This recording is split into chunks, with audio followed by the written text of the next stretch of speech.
Itong thermal putty na to, which is malaking tulong siya. Pero huwag yung liquid metal. Mas mataas ang temperature niya na may provide. Pagkakataon na to, ipapakita ko sa inyo kung paano tanggalin yung mga thermal putty, no? Nang mas mabilis. Kasi maraming mga technician na hate itong thermal putty na to. Saka yung liquid metal. Bali, disclaimer lang, no?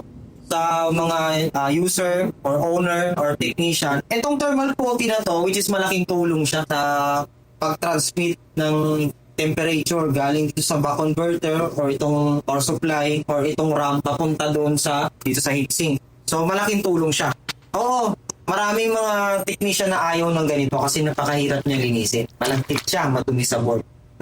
Pero kung talagang wise kang mag-install ng thermal putty, maayos, present of mind, kaya mo siyang install ng smooth, na walang dumi, na walang bakas dito. So nasa technician lang yan. Or kumbaga nasa tao lang kung paano niya i-deliver or i-install yung thermal putty ng maayos.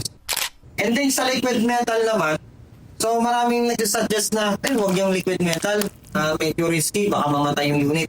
So may proper naman talaga. Totoo lang, kailangan talaga ng liquid metal. Hindi na kaya ng ordinaryong thermal paste yung pagtatransmit ng mataas na temperature. So itong unit na to is i9. So ibig sabihin, i9 siya, marami siyang core. So which is nag-upgrade na yung core niya, marami siyang threads, core threads. So ibig sabihin, pag marami siyang core, mas mataas ang temperature niya na may provide. So, ang reliable lang na component na pwede mag-transfer doon is yung liquid metal. Hindi na kaya ng thermal paste. Ang liquid metal naman, kaya naman siyang i-prevent. May mga manufacturer din na i-prevent, which is naglalagay sila ng foam na ganito para hindi kumalat sa loob yung liquid metal. Kaya siyang mabura or matanggal gamit lang ng kamay, no? So mayroon pang ibang way ang gagawin, no? Pwede natin siyang i-convert ng thermal putty. So ito yung bagong tip ko. Tatanggalin natin yan, tapos ko-convert natin siya ng thermal putty. So lalagay natin siya ng harang. Tapos yung thermal paste na to. So ang paglalagay natin ng thermal putty sa gilid, manipis lang, di naman sobrang kapal. Para natin sa paano, lalapat naman yung heatsink dito. Tulad nito, 40 degrees na GPU, no? RTX. So mataas na yung temperature, mas maraming core threads na yung kaya niyang i-provide.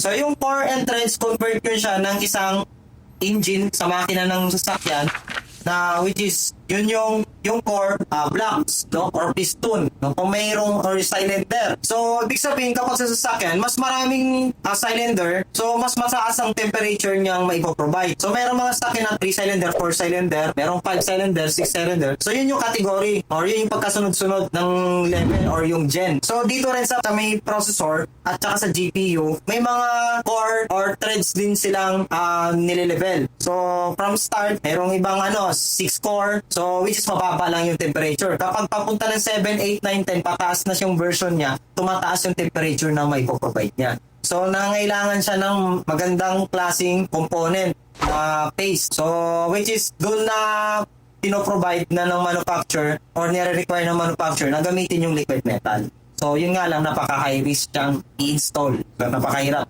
Once na meron kang ipapalit na thermal putty, which is yung liquid metal mo, matagal naman talaga ma-expire yan. So, wala kang choice kasi kailangan mong ihangat yung heatsink para palitan yung thermal putty. And then same time, kailangan mo na rin mag-adjust sa liquid metal. So, only professional lang ang makakapag-distinguish at makapag-install ng proper dito sa liquid metal. So, yun lang ang kailangan natin tatandaan. Bawal tayong magsobra at bawal magkaroon ng negligence sa pag-apply ng liquid metal kasi maaari siyang mamatay. Okay, yun lang. So itong gamit ko ngayon ay meron akong 530. So ito yung mga solution na ginagamit natin para ma-remove yung naka-stick or na dumikit na thermal putty, no? Isa pa, solution is Fuji lighter. So unang gagawin natin matanggal muna yung thermal putty bago natin i-dip dito sa ultrasonic. Kailangan natin siyang pa-absorb sa thermal putty itong Fuji lighter fluid. Yan. So seconds lang to. So napapansin nyo, na-absorb na ng thermal putty yung lighter fluid. And then pag pinatakan ko, boom, nawawala na siya sa pagkakapit niya. Yan o. Yan. So kailangan lang natin yan siyang pa-absorb. So ito yung sikreto namin.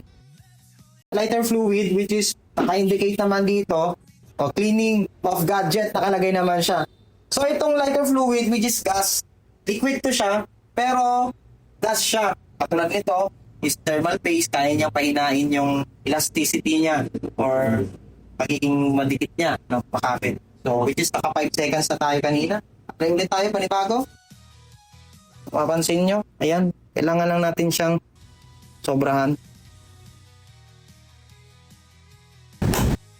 Then, susunod natin ang 530 cleaner. Cleaner is contact cleaner, which is Chinese, English. Ewan ko lang kung bakit Chinese English, dahil siguro international siya. So, nakalagay dito, so, evaporate quickly, effectively remove stain. A wide range of application, environmentally safe. Hindi naman siya nakakasama sa mga skin. Huwag lang inumin, syempre. Sa kanilang recommendation, pwede siya sa mga cellphone, gadget, laptop, camera, and then motherboard. 530. Baka naman. So, i-apply na natin siya sa board. So, pansin nyo dito yan, malinis pa. So, i-spray lang. Ang ganyan.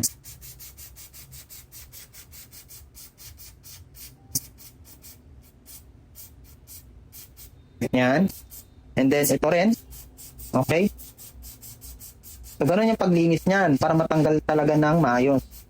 And then, kaya kasi itong maganda sa 530 na to, kaya niyang mag-pressure na itaboy itong thermal putty.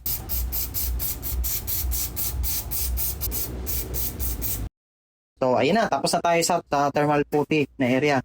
Ngayon, ang gagawin natin, tanggalin natin yung mga liquid metal na maliliit.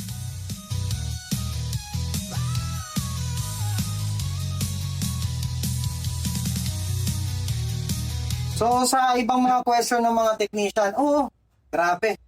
Grabe yung nilagay mo mga solution, ang mamahal. Totoo lang, para naman talaga sa unit na to. Kung isipin nyo itong laptop na to worth of 190,000, almost 200k na rin. Bakit hindi mo siya pwedeng gamitan ng mga mahaling mga proper tools or equipment? So, para talaga dito yan. Hindi na kailangan na yung walis-walis, brush-brush, hangin-hangin. Wala na yon, old school na yon. Ito na yung makabago. Kailangan mong i-apply yung proper tools at saka maximum tools para dito sa unit na to. Para ma-meet naman natin yung pinakamalinis at saka peace of mind dun sa customer.